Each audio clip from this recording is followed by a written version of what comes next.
എന്തോ അയ്യോ അങ്ങനെ പറയരുത്. കാരണം എന്താണെന്നറിയോ, അത് കറക്റ്റായിട്ട് പറയണം. 10,000 പേരെന്ന് പറയുമ്പോൾ ആൾക്കാർ തെറ്റിദ്ധരിക്കും. ഇല്ല, അതിൽ കുറവാണ്. 5,000-ലേക്ക് നമ്മൾ എത്തുന്നേ ഉള്ളൂ.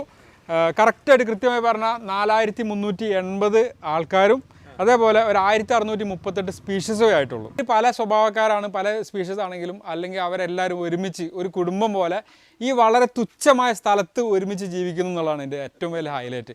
പരസ്പരം നോക്കിച്ചിരിച്ചും കഥ പറഞ്ഞുമൊക്കെ ഉല്ലസിക്കുന്ന ചെടികളുണ്ടിവിടെ.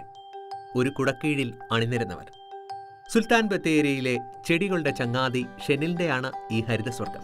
1.5 സെന്റിൽ 4,300-ൽ പരം ചട്ടികളിൽ 1,600-ലധികം വ്യത്യസ്ത സ്പീഷീസുകൾ.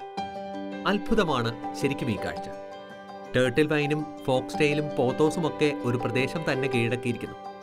ജെയ്ഡ് വൈനിന്റെ കത്തുന്ന ചുവപ്പാണ് നമ്മെ ആദ്യം വരവേൽക്കുന്നത്. ഇൻഡോർ ബൊട്ടാണിക്കൽ ഗാർഡന് വെല്ലുന്ന രീതിയിൽ ചെടികൾ അറേഞ്ച് ചെയ്തിരിക്കുന്നു. വയനാടിന്റെ അനുകൂല കാലാവസ്ഥ കൂടിയാകുമ്പോൾ നിറപ്പകിട്ടേറുന്നുണ്ട്. നമുക്ക് ടോട്ടൽ 5 സെൻറ്റ് സ്ഥലവും അതിലെ ചെടികൾ നിൽക്കുന്നത് 1.5 സെൻറ്റ് സ്ഥലത്തുമാണ്. ഈ 1.5 സെൻറ്റ് സ്ഥലം കൊണ്ടാണ് ഇവരെല്ലാവരും ഇപ്പോൾ നോക്കുമ്പോൾ കാണാം, ഇവരാരും ദുഃഖിതരൊന്നുമല്ല, തമ്മാമിൽ അടിയൊന്നും കാണുന്നില്ല, ഇതുവരെ പ്രശ്നങ്ങളൊന്നും കണ്ടിട്ടില്ല. അങ്ങനെയാണുള്ളത്. സൗഹാർദ്ദമായിട്ട് പരമായിട്ട് ജീവിക്കുന്നു. എന്തിലും ഏതിനേക്കാട്ടിലും ഉപരിയായിട്ട് നമ്മൾ ഇവർക്ക് കൊടുക്കുന്ന സ്നേഹം അവർ 10 ഇരട്ടിയായിട്ട് തിരിച്ചു തരും. നമ്മളൊരു 100 പ്രാവശ്യം ഒരാൾക്കൊരു ഉപകാരം ചെയ്ത് 101ാമത്തെ പ്രാവശ്യം നമുക്കത് ചെയ്യാൻ കഴിഞ്ഞില്ലെങ്കിൽ നമ്മുടെ മനുഷ്യരുടെ മുഖം കറക്കും, പക്ഷെ ഇവരുടെ മുഖം കറക്കത്തില്ല.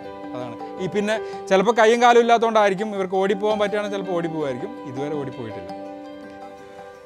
ഈ ഭാഗത്ത് ഇപ്പോൾ ലൈക്കോപോഡിയം എന്ന് പറയുന്നത് റിവേഴ്സ് പ്ലാന്റ് എന്നാണ് പറയുക. താഴേക്കാണ് വളരുക. ഇതിൻ്റെ ഒരു നേച്ചർ അങ്ങനെയാണ്. ഇത് ശരിക്കും വൈൽഡാണ്, പക്ഷേ ഇവിടെ ഇപ്പോൾ അത്യാവശ്യം വാങ്ങാൻ കിട്ടുന്നുണ്ട് മാർക്കറ്റുകളിലൊക്കെ. അതേപോലെ ഒരു സ്പൈറലായിട്ട് ചെയ്തിട്ടുള്ള ഒരു ഇതാണ് നമ്മുടെ സ്പൈഡർ എന്ന് പറഞ്ഞ പ്ലാന്റാണ്. തൊട്ടിപ്പുറത്ത് പീലിയോണിയ റെപ്പൻസ് എന്ന് പറയും.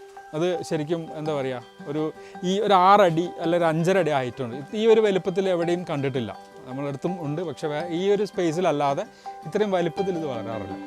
ഇപ്പുറത്തെ ഒരു ക്രീപ്പറാണ്, ക്രീപ്പറിൻ്റെ വെരിഗേറ്റഡ് ആണ്. ഇപ്പുറത്ത് നമ്മുടെ ഒരു ഗ്രാസാണ്, ബോർഡർ ഗ്രാസ് എന്ന് പറയും. ഇത് വെച്ചിരിക്കുന്നതിനാണ് സ്പെഷ്യാലിറ്റി. കാരണം ഇത് 20 വർഷത്തോളം നമ്മുടെ ഷോപ്പിൽ ചായ വെച്ചിരുന്ന ഒരു പാത്രമാണ്. അത് ഓൾസായപ്പോൾ നമ്മൾ ഏറ്റവും കൂടുതൽ നമ്മൾ ചെയ്തിട്ടുള്ളതും അത് തന്നെയാണ്.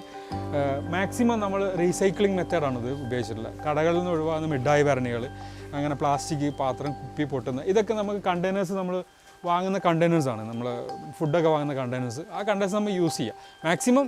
അതേപോലെ എന്ത് കിട്ടിയാലും അതേപോലെ നമ്മുടെ സ്റ്റെമ്മ് കംപ്ലീറ്റ് എന്താ പറയുക, ഒക്കെ ചൂടിയിൽ കൊണ്ട് കെട്ടി ഉണ്ടാക്കുന്നത് തന്നെയാണ്.